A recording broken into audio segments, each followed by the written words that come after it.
Got it? Okay. Hey, hey, hey! Yo. Hey, Sheila. Hey, yo. Hey, Sheila. Okay, this is gonna be another episode, but we recorded the same day because I have the same clothes. Yeah, Us too. we're here. I mean, I'm wearing the same The clothes, magic so. of TV. Yeah, exactly. Exactly. So, I'm here with my boys. My boys, my favorite boys is there in up? Phoenix. What's up, guys? up? Yep. They're always in the AV though, but I really wanted to start with them because they're cool. They're just dope. This is the month of love, so yeah, this is St. John Speaks, the podcast where the faith has a voice, and I really wanted to have a moment to speak with men about love, about God's love, okay?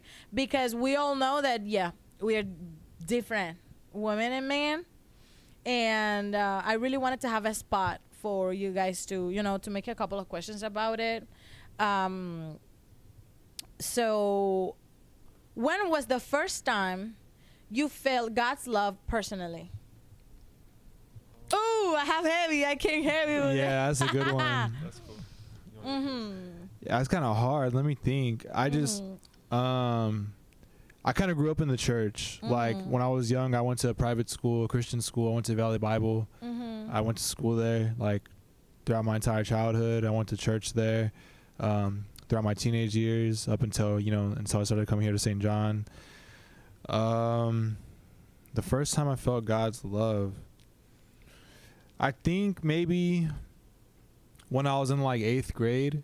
When I was in 8th grade, that's where I credit like my current journey with like God starting.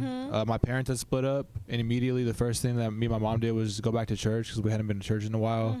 And when I went there, like I said, I went to school there, but I went to Valley Schools until I was in like 5th grade. That was my last year there.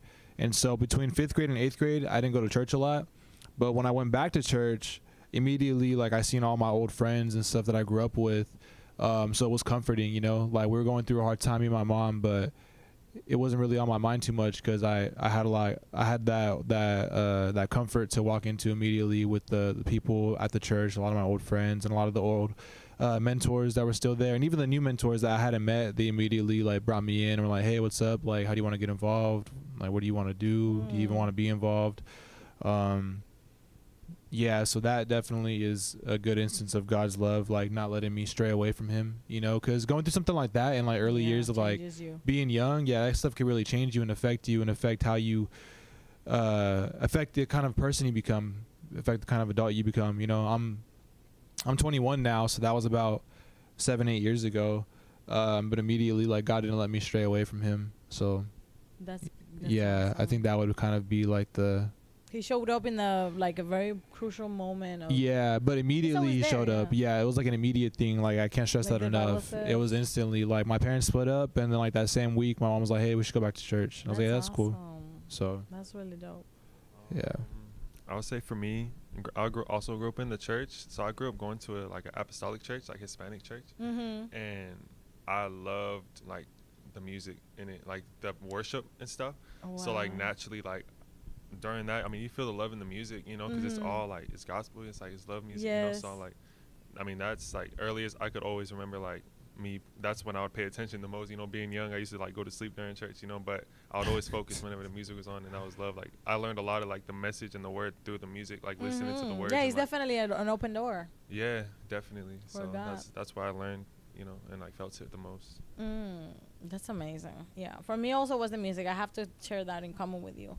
Was a little bit with you too, because my parents also split when I was like 12, but like I didn't knew God in that way. My mom is Catholic. I grew up half Catholic, have these religions from false gods from Nigeria. So we weren't very into church. Even though my mom was Catholic, we went to church sporadically, not like every weekend. We didn't have that relationship that I have now with God. Yeah. So yeah, it could be for me even more. I can relate to what you went through with the divorce and everything with my parents. But it was also more the music. For me, it was also the gospel music and just being called by him, and I just knew at an early age that I wanted to go to this country, and I always thought it was the music, but it was Jesus. I was gonna find Jesus here, so for me that was also a turning point. Yeah. Cut. Going to an ad. Okay. Okay, listen to this. This is a good one. I'm gonna make every man now check on yourselves, okay? How does being strong cost man emotionally? Strong in like in what way? Strong in the Lord, strong in like Strong. in like an everyday life. Any way you want to say it, like. How does it cost men emotionally? Yeah, being strong. Like how much? Because yeah, we grew up especially people like us that grew up in Hispanic families. Yeah. It's yeah. like, do not cry. Do not do this. Do not. Like you're a man. Yeah. And God is all about being vulnerable at some point too, and also and being strong, but also recognize that vulnerability and just say, hey, you know what? I'm feeling this, and for sure. Yeah. surrendering yourself to God too. Yeah, me and Isaiah kind of talk about that every now and then about like being vulnerable in church. You know, it might be a little bit easier to be vulnerable in church because you're not around like your family and stuff. You're kind of just with people that they know like the other side of you, if that makes sense. But being strong like outside of church, yeah, there's definitely like being Hispanic. There's like that machismo that you gotta. Yeah. It's instilled in you like pretty early into life. But for me personally, there's not a lot of like men in my family. I was raised by women. My family, I have a sister. Like there's no men in the house. I am that guy in the house, you know. So that gave you another insight too. I guess so, yeah. But also like the women in my family had to be the man, you know? So just because I was raised by women doesn't mean like I'm more like in touch with like a feminine side, you know. I think people misconstrued that. Like the women in my family had to be the man. They had to fill both roles. They had to show what it is to like work hard and like. I have to. I'm a single mom too. I understand that. Exactly. Yeah. My mom's a single mom. My tias are single moms. You know, like I have tios and stuff. Don't get me wrong, but like. Yeah, but they were on their own for some time. That's what I'm saying. Yeah, the women in my family, they have shown what it is to be, you know, to play both roles and whatnot. And so with that being said, like, it's still in my head that like, okay, I like if they can go through this, like I gotta, like, why can't I? You know, or why am I feeling this way? Why do I feel so weak? You know, like, I don't know how else to explain it. No, I think you know what I mean? Get it. Yeah. So it's still hard to be like emotionally vulnerable. As a matter of fact, that's a big issue that I have with like that's a big issue that I have in my relationships, like with my mother, with my girlfriend, with just people in my life. It's very hard to like be emotionally vulnerable and like emotionally like honest about like how I'm really feeling, and it affects like how I react to things. It's a big problem for me personally, actually. It's something that I'm trying to like so I just made you the right question? Yeah, I guess that's the right question. Yeah. That's a big journey that I'm currently on, is like how can I be open at that part of you. Open, yeah, because being open and being honest like helps these relationships, but it's hard, you know. It's hard to say like, hey, this is what I'm struggling with and this is what I'm going through, this is what I think on a day to day, like this is really how I feel, you know. Like I think we get kind of used to hiding behind this like mask of like, oh, I'm okay, yeah, okay. And I'm gonna. If you are a woman and you're dealing with it, then you know, you're not complaining, then it should not. Right? Exactly. Yeah, that's exactly what I mean. Yeah, I know that the women in my family went through so many emotions, but they didn't let it show. They still held up that like strong front, and they still did what they had to do to take care of us. You know, take care of me and like my cousins and whatnot. So, being that I seen that and understood that from like an early age. In my head, I was like, okay, like I don't need to show this, but really I did, like I should have, because now as an adult, I'm having a hard time doing it. And it's even harder to break out of it now because I've been so accustomed to it all these years. It's hard to break out of it. So I guess just to answer your question, that being a man and like, I'm sure a lot of men go through this. I know. That's why I wanted to have an episode that straight for this, like dedicated directly to this. Yeah. Especially in a month like this. And it sucks like not having like a father figure or like a man to look up to, you know, because then it's like there's no one to correct my mistakes. Like my mother can correct my mistakes, but she's my mother, you know, so obviously it's gonna go in one ear and out the other sometimes, you know, and that's not really what I intend. That's just kind of like natural, I guess, you know.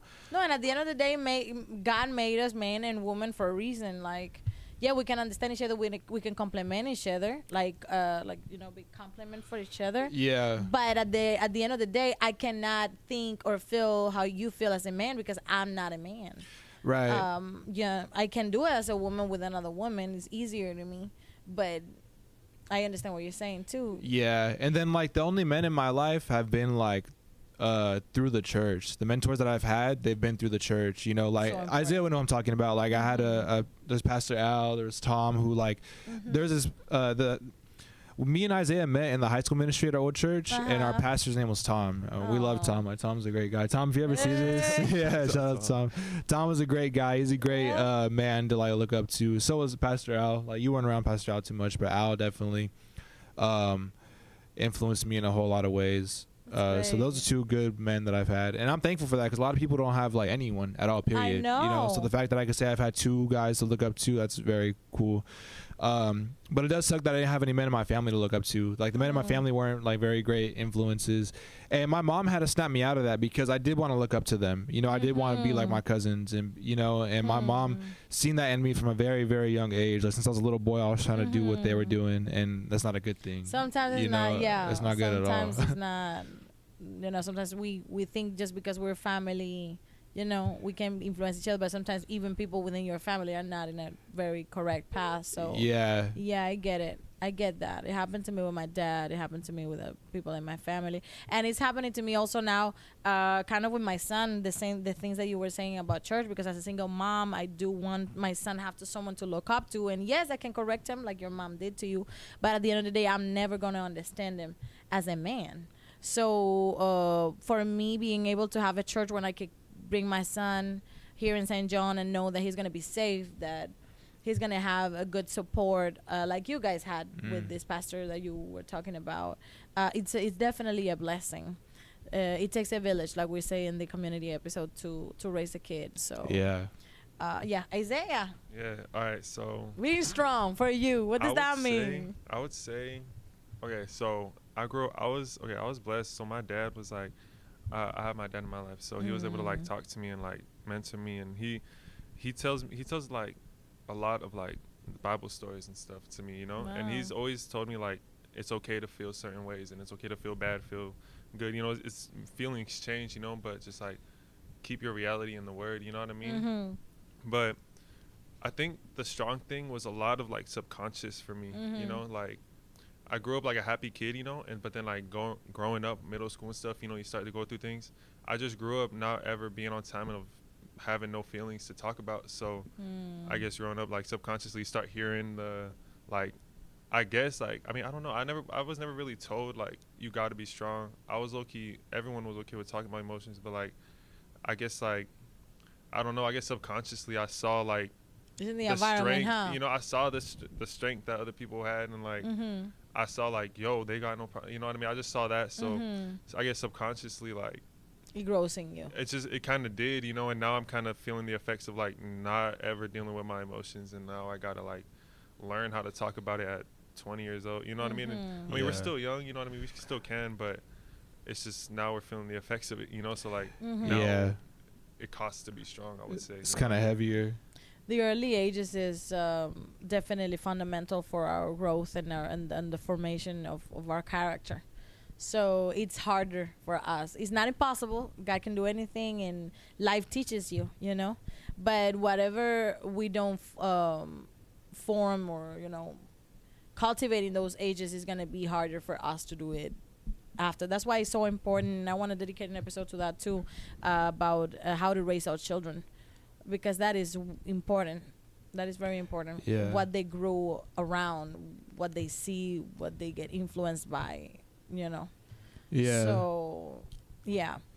Yeah, I understand that. That is amazing. Thank you guys for sharing. I think everybody, And one of the scriptures that I wanted to quote is this one. We all know that Jesus sacrificed himself for us, for the church.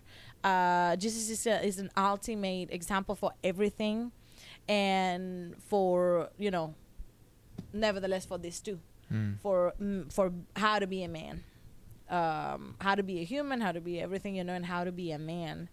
So I was watching a very funny video the other day of a woman on TikTok, and she was saying, "Okay, yo, I have this big news. I'm not single anymore." She's like, "I found the perfect man. He's tender. He sacrificed himself for me. He's amazing. His name is Jesus, yo. You need to." That video was so dope. So it's very important to understand that. I think for a man, in my humble opinion, as a woman, to understand sacrifice. What does that word means? That sacrifice yourself, because he calls us to submit to our husbands, to submit. He calls all in general to submit to each other, Yeah. but especially wives to do that. And we're talking about love and, this month, but he calls men to sacrifice themselves. So sometimes I think people misinterpret that, because sacrificing yourself is not stop feeling sometimes, or not stop being vulnerable, because sometimes we say, okay, I'm gonna sacrifice myself, not saying what I feel, because she's gonna, she already been through it. So like we were speaking about, I'm not gonna add up more to her suffering, or more to her worries or her stress. And yes, sometimes that might be the ideal thing to do, but sometimes it might not. Sometimes you guys need to also relieve that. So sometimes the sacrificing is not sacrificing what you have to say or being clear about being vulnerable. It's about sacrificing the not saying it. Working. Yeah, for sure. I get what you're saying. The not saying it. If just because it's important to you too, to, hey, you know what? I feel this way. This is how. Just sacrifice that worldly conception of being strong, and be more like Jesus in that area. That's what I would say for men, right? For being able, because we don't know what you're thinking. Yeah. We cannot guess. That's what my mom tells me. Is like she's like, I don't know what's going on in your head if you don't say anything at all. Don't say it. And I think the natural response to sacrifice is like putting everything about yourself last. Not just as a man. That's good. Yeah, well, I think it's not just as a man. I think not all women, but I think mothers specifically take that. That's good. Role. Yeah, that's the meaning of sacrifice. But also sometimes it doesn't mean that. Sometimes for that's the what I'm saying. Yeah, the relationship, you truly have to say, hey, this is what I feel. Yeah, I don't think that's what it should mean. I just think that's what the immediate thought is about it. Of like, you shouldn't put everything about yourself last, but that's what people do. That's what like single mothers do. I've noticed that they put everything about themselves last. Well, not all of them, but the ones that are trying, that's what they do. Like my mom, I don't know about you, but like people same. like mothers or single mothers, they lose their identity. I noticed that, and that's not. At some point, yes. That's not a good thing, obviously, but that's what they do because they're so for the sake of the children. For the sake of of who they're trying to sacrifice for, And I'm sure there's a lot of guys that do that also. Of course. But it takes for guys to start sacrificing something. It takes for them to like really have someone that they love, like whether it's like a son sacrificing for their family, or the greatest is love, huh? The greatest of love. Yeah, you know what I'm trying to say. It comes naturally. It comes naturally when you have someone that you care about, that you love. Yeah. I would say for the sacrificing, that was like a good question, because like sacrifice can be so many different things. I and know. It's like, I would say like for me, or I mean, it could be for anyone, but I would say for me, like it could be a sacrifice of like your ego, like put your ego to the side, because like to like, I mean, I don't know, like as a guy, like say you don't, because like you sacrifice, you do things for your girl, I mean I'm single, so I don't know, but a big thing is like, before I get into a relationship, I gotta sacrifice my ego, you know what I mean? entertainment. Yeah, put your pride to the side. You know, put my pride to Yeah. the side. I'm not, you know what I mean? Like, just simply, like, I feel like that's something that we gotta do. Sorry, my foot's all messing. Nah, you're good. You're good. No, but that's just like one point of sacrifice, and it can like obviously go in many different directions. You know? Yes. Yeah, that's what I was trying to say too. It's not only that conception of sacrifice. Like sometimes for the relationship's sake, you need to really open yourself. And I think I always thought that that was very toxic for men, just to shush all that, you know. Yeah. It has to be. I mean, as a woman, we'll talk. And what we have to do is just sacrifice a little bit. That sometimes just stop talking, you For know, sure. And like just listen. a little bit, and you guys just don't shush everything, because it's gonna blow up at some point. Yeah, you can't bottle everything. The bottle's got a limit. It's gonna blow up. But what sucks is what hurts. Like for me personally, what hurts is knowing that I thought I was doing the right thing and I still wasn't. That's what, like, I'm like, gosh, like I'm really trying my best here, God, and like, yeah, I'm still in the Help me wrong. out. That's where it hurts. But I guess it's like a learning point or the turning point. Balance. Yeah, it's like, okay, I guess I wasn't doing the right thing, so how can I readjust and still try to do the right thing? Yeah, because I thought I was doing right by like, okay, let me put myself last and try to take care of you first, and like, but no, that didn't help anything, because now there's this wall between us. There's this wall in the relationship. Whoever the relationship is with, whether it's with your significant other, your family, whether it's a relationship with God. If you don't say anything at all, you're putting up a wall, and they can't get over that wall at all. Like that wall is impossible to get over. They can't get over it at all. You gotta like break down that wall to let them in, you know.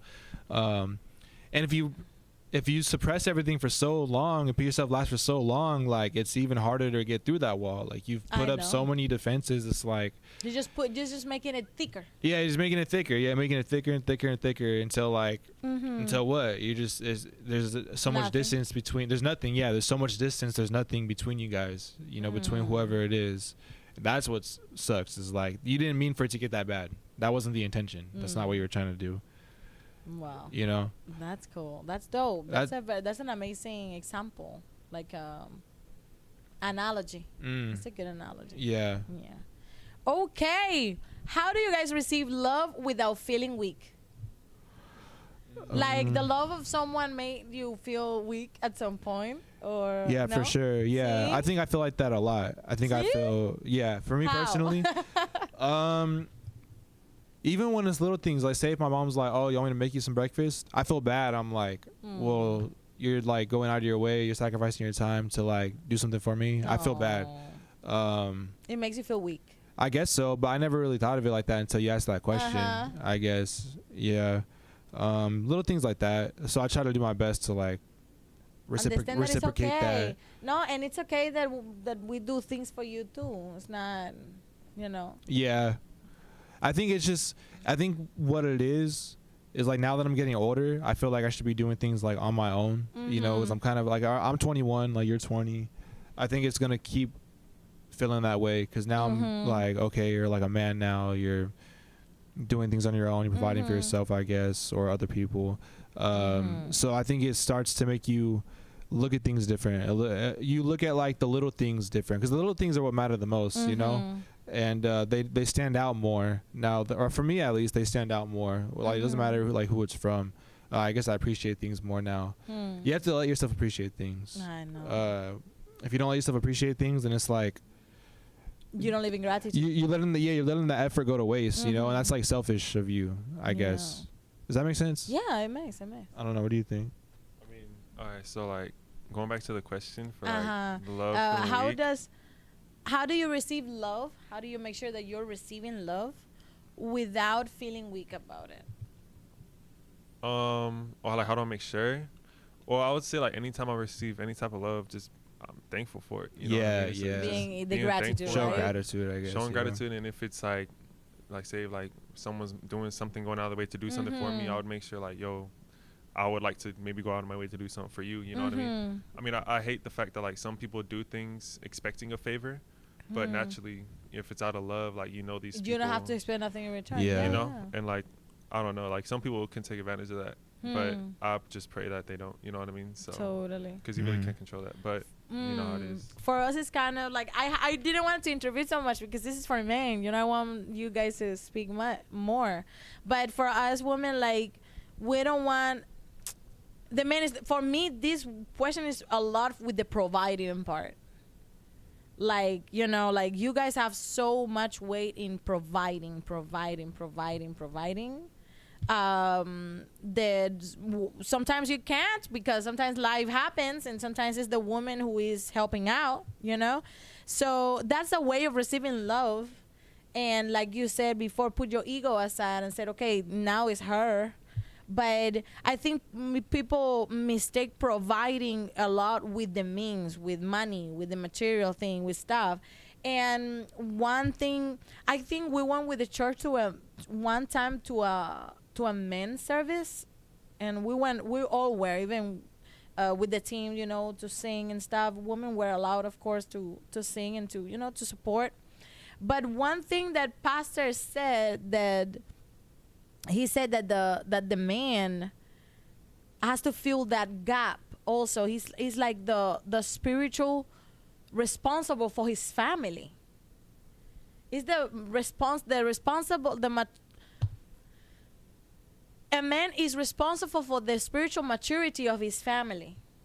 Oh yeah, I know what you mean. You understand? So we always say, oh no, I don't want to emasculate my man. I don't want to just be a provider for him, because that's not my role as a woman. As a woman, I'm built to, you know, to help, no, in that matter. Help not as a secondary figure like a lot of people think, but like that in the Bible describe us in the I think it's in I think it's Aramaic, which one, in Hebrew. In Hebrew, it describes the woman help as Ezer, which God uses to describe his own help. Godly help, because God made us to, you know. So it's not like a lot of people think it's like a secondary thing, but it's not. It's like something primordial, you know. Yeah, I get to be able to help you guys out. And I think we sometimes we are scared of help you that much that you don't feel men anymore. To love you so much and help you so much that you don't feel men anymore, or we're taking over your role. So that is something that as a woman I would say that it scares us a little bit. And it goes with this question, like, you know, we want to be able to give you love and that you guys receive love without feeling weak. So how do you guys feel about it? Like, it's okay if you guys have a problem once. Would you see yourself like just provided by your woman? Well, okay, so like right now I live in a bad, for example, in a bad situation. Would you see yourself like the woman? Hey, hon, I have this because I know your job is wrong in the moment, or you know you lost your job. How would you feel about that? I mean, I would hope that I can go to my woman for help. I mean, that's awesome. Like for me, like, so I get help from, okay, I live with my family, my mom and my sister. They help me with all, my mom provides for me. She's my mother all my whole life, you know, obviously. My sister, she's my older sister. She provides for me in like emotional help. She's amazing. So like I grew up already being, it's because like I'm already thankful for my mom, my sister for helping me. So I don't really have much problem like getting help from a woman. I don't really care that and like I said, I would hope that I can get help from my girl, you know. That is awesome. And also like I wanted to also put a spotlight on this. It's not only that you are considered providers in that way, like material things. I love that as Pastor said, you're also providers of spiritual maturity. Of the Bible said that our men should wash us with prayer, like you should wash her. Yeah. As your own flesh for yourself, like, you know, keep her clean. That matters spiritually speaking too. Yeah. So it's not only providing in that area; it's also in this one. Yes, in both aspects. Yes. I have a friend, my friend Eli, who I also met at Valley. We've been friends for a minute. He's really good at reminding me of that. He's like, hey, like, you're supposed to be praying over your household. You're supposed to be praying with your family. You're supposed to be leading them and that's something that I lack. But I'm trying to work on that. Good. But again, it's like hard because it puts you like in a vulnerable spot. That what I tell you, yeah. You know, because a lot of men think that is not needed. There's a lot of men, and that they're not humble enough. That's what say, it is. Hey, yeah. I have to do it. It's not only about money. It's not only about safety in this matter. It's about also providing spiritual maturity to my family. Pray over them. Hey, hon, what's the problem? How are you feeling? Because it's not only to keep your family in the godly ways, but it's also to understand what is happening to your spouse, to your family, to your sister, to your mom, to your children. Yeah. Spiritually, emotionally. It's one thing to pray for them without feeling weak about it. Right. Yeah. And like it's one thing to pray for somebody. Like I'll pray for my family all the time. Throughout the day. But to go up to them and be like, hey, we need to pray together, or let me pray for you. It's hard. It's a hard thing because it's vulnerable. You got to be humble enough to do it. You got to put your pride to the side. But it's really important, though. I feel like it's really important because if you don't, like, who else is going to do it? Nobody. Yeah. Who else is going to pray over your household? Nobody. And it's really important to do that because, like, being that we're trying to live closer to God, that enables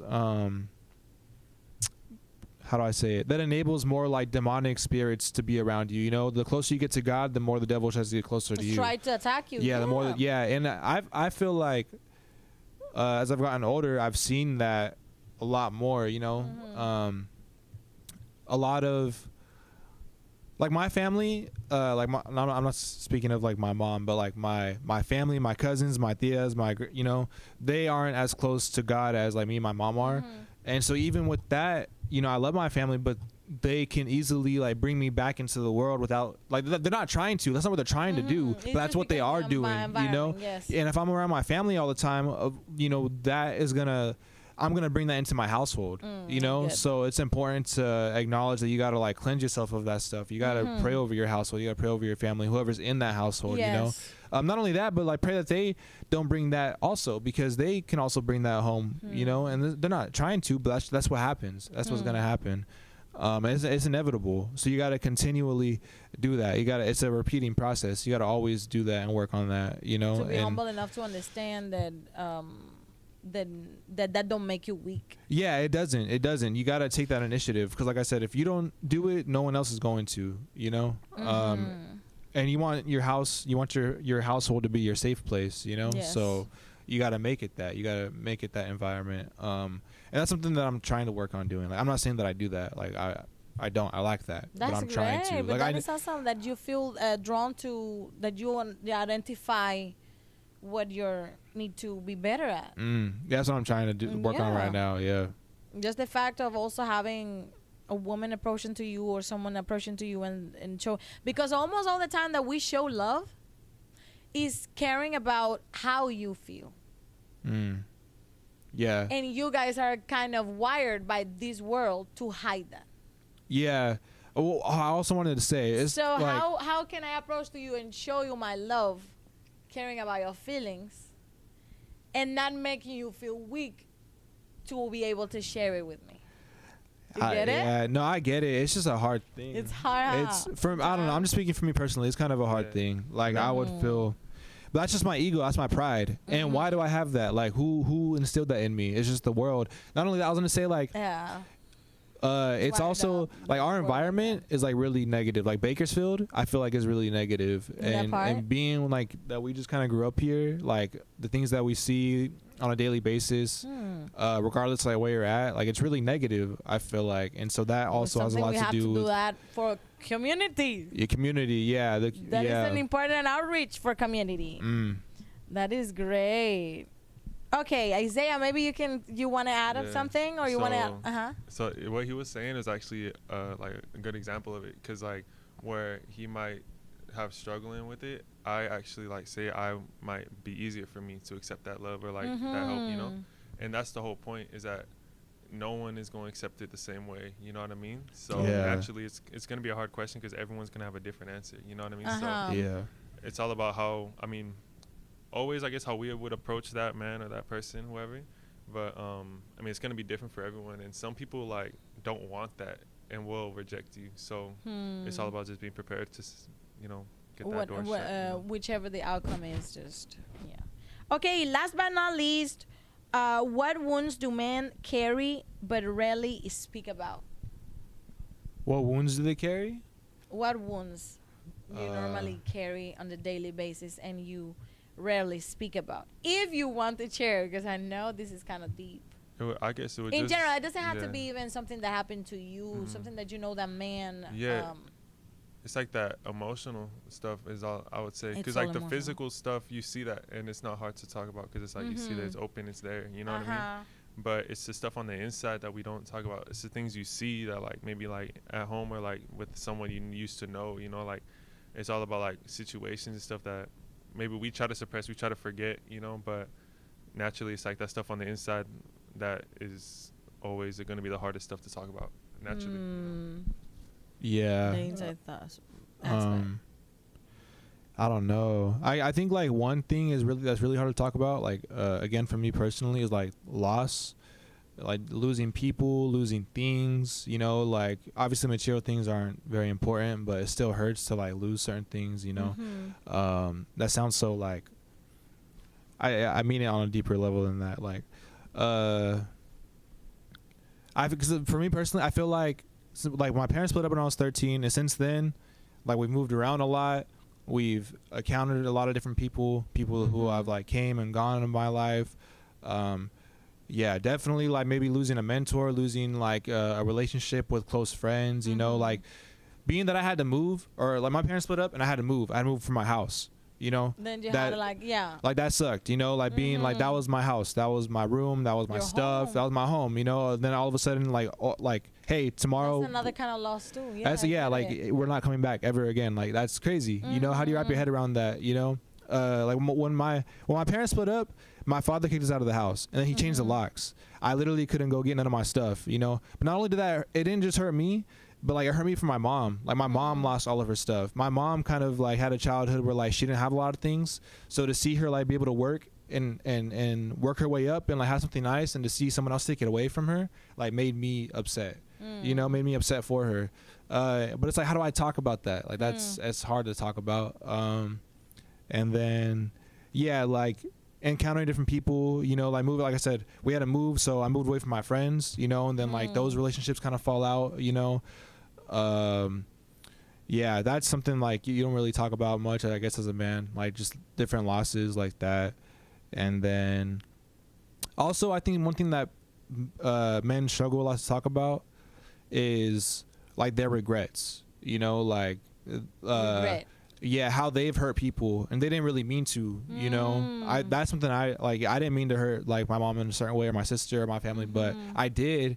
But how do I talk about that? How do I bring that up without bringing up like without making it how do I heal that without like bringing it up and it just getting kind of worse, you know? I think that's something that people get worried about, is like, well, I don't want to make it worse, I'm just going to kind of ignore it, you know. And that's not really a good thing to do, but that's like the easiest thing to do, is to just kind of ignore things and like sweep it under the rug. Wow. Yeah, I'm just speaking like personally, like yeah, that's hard to. So loss, regret, that's some wounds that men carry. I think so, because in general you guys don't know how to handle it, right? You right. could say so. Yeah, exactly. You don't know how to handle it, and it's hard to handle even for us. I understand. But like, as men, it's kind of made us.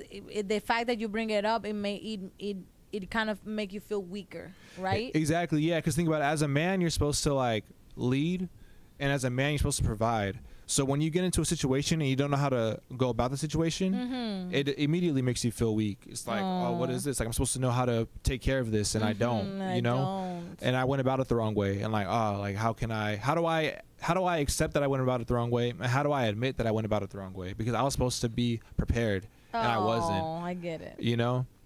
So, yeah, I think. I get that. That's good. Thank you. Yeah. Thank you guys for doing this. Yeah, for sure. This is enlightening.